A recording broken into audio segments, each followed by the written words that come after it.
Baik, bila mari tanya lagu ni, dia dah serabut dah dengan perangai orang Bani Israel ni. Dah lah serabut dengan hak tu, mari pula Israel tanya bab persoalan mati.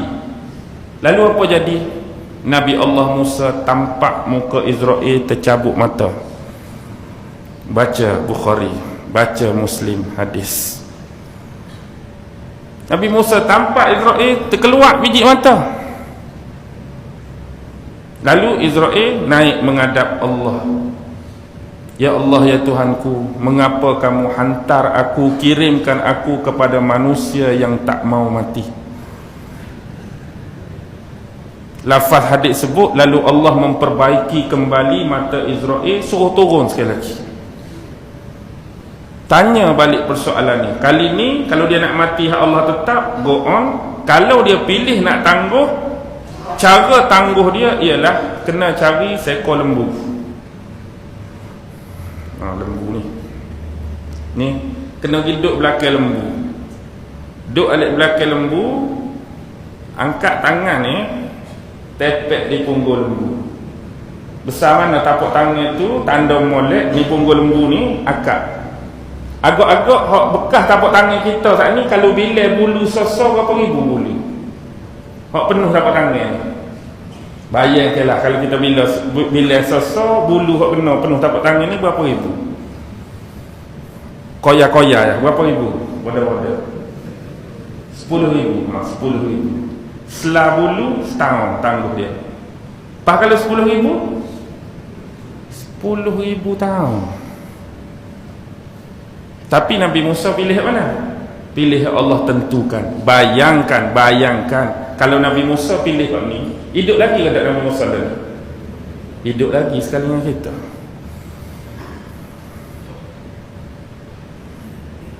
Dan kita pun mungkin berasa sedap. Berapa berasa sedap tu? Ya Nabi Allah Musa, berapa umur Rasul lalu? Umur saya baru 3,000. Ada berapa lagi? 7,000. Sedap. Lambat lagi nak kiamat lagi tak wafat dia, tak kiamat lagi lah. Jauh lagi lah masa tu dah. Tu perkiraan yang kita kata bukan nak menghina Rasul dah, cuma nak rayaknya lagu tu lah. Allah buat tu comel dah, pilih hak ditentukan dia. Tapi nak mati lagu mana? Boleh buka lagi hadis. Nabi Musa minta, kalau ni lah sempadan dia ni, kalau hamba ni duk alik Palestin tu, alik hak puak-puak dia, seorang duduk atas lain sempadan ni, ambil batu sebutir, baling sejauh 1 kali lontaran. Kalau kamu nak wafatkanlah sejauh lontaran batu tu. Sebenarnya Nabi Musa nak mati dalam ni tempat suci, tapi sebab malu kepada Allah dengan perangai Bani Israel tadi, sekurang-kurangnya dekat dengan tempat suci sejauh lontaran batu. Jadi adalah pemakaman Nabi Allah Musa di atas gunung Nebo.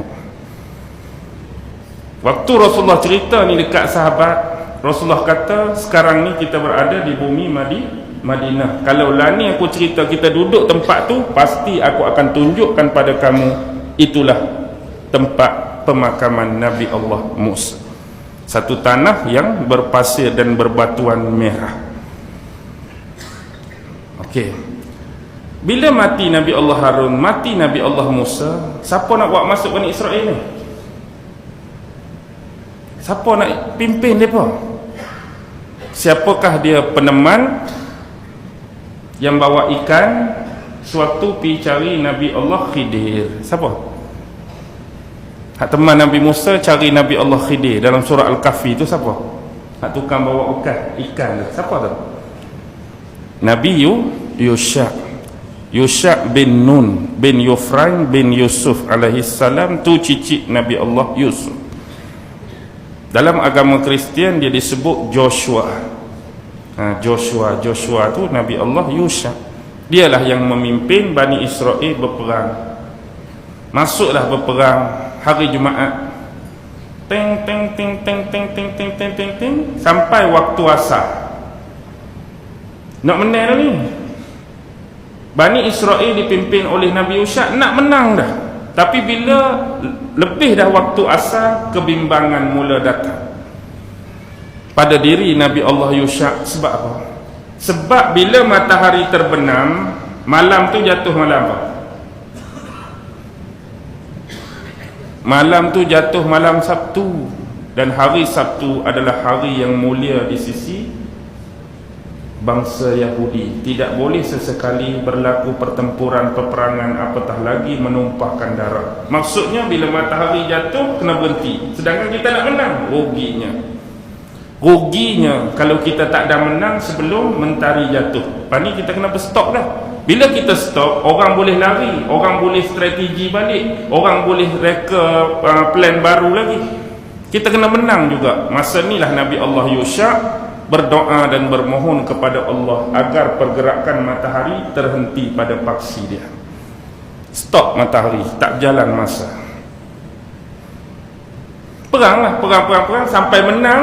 Bila menang Bani Israel ke atas orang-orang bumi Kanaan, barulah matahari bergerak balik.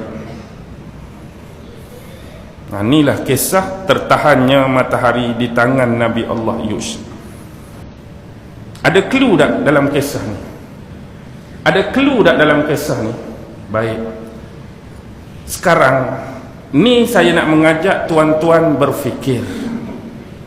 Saya bukan nak mengesahkan, ini bukan suatu kepastian.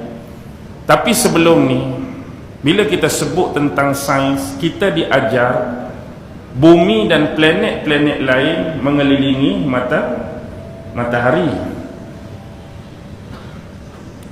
Matahari tetap, bumi dan planet lain keliling matahari. Bila nak suruh berhenti masa, sepatutnya Nabi Allah Yusha minta matahari berhenti ke bumi yang berhenti? Matahari tak bergerak, hak lain pusing. Patut kalau nak berhenti masa, Nabi Yusha perlu doa matahari berhenti ke bumi yang berhenti? Patut bumi yang berhenti. Tapi hak sebenarnya lagu mana? Suruh kawan ni berhenti. Maksudnya siapa yang diam, siapa yang bergerak sekarang? Bumi diam, matahari yang bergerak ke? Matahari diam, bumi yang bergerak? Sini kita akan dapat clue dia.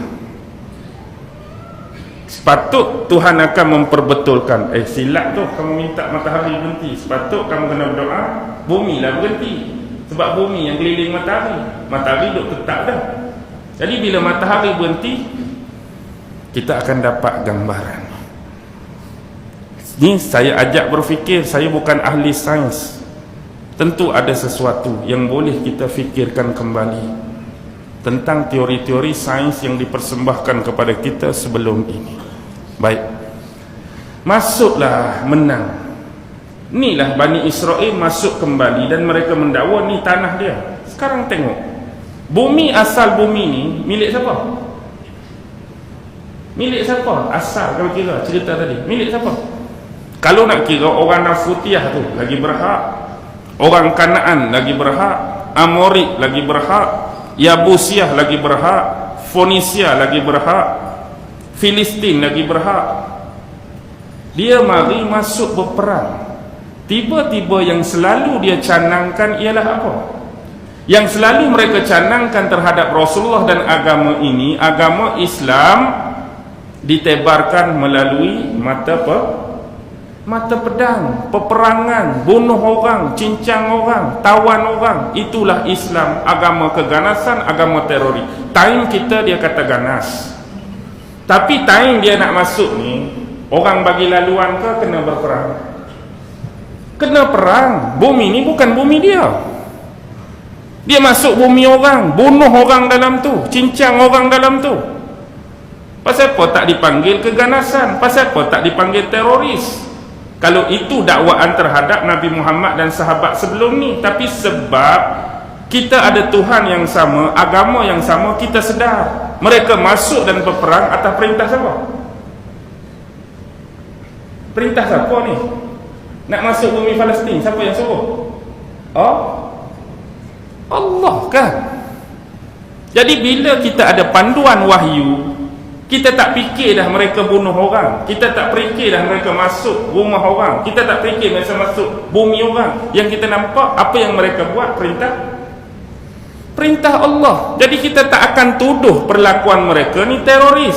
Kita tak akan tuduh perlakuan mereka keganasan. Kita tak akan tuduh perlakuan mereka rampas hak orang. Samalah demo, jangan sekali-kali tuduh apa yang Nabi buat tu ganas.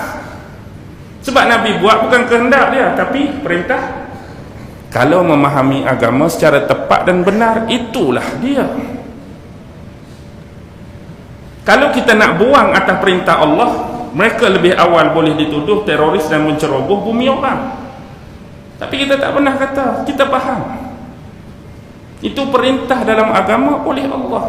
Jadi hari ini janganlah tuduh Islam tu disebarkan melalui mata pedang, ganas, awal orang, cincang orang. Benda lebih awal dah berlaku depan mata sebagai bukti. Tapi sebenarnya pengingkaran terhadap Nabi Allah Harun dan Musa, Allah dah tarik balik dah the promised land ini daripada bangsa Yahudi. Allah dah tarik dah, tapi mereka tetap mengaku-ngaku bumi ini milik mereka. Atas dasar dengan Nabi Yusha tadi. Sampailah lepas Nabi Yusha meninggal, mari pemimpin kedua, Izkil bin Boza. Mari pemimpin ketiga, Khalid bin Yuqanna. Sampailah pemerintahan 12 hakim Bani Israel. Ada Otnil, ada Ehud, ada Samgar, ada Deborah, ada Gideon, ada Lothar, ada Yair, ada Yefta, ada Ebzan, ada Elon, ada Abdul, ada Simson. Itulah 12 hakim Bani Israel, berakhir dengan Simson. Simson tu di sisi mereka, di sisi kita itulah Nabi Allah Syam'un.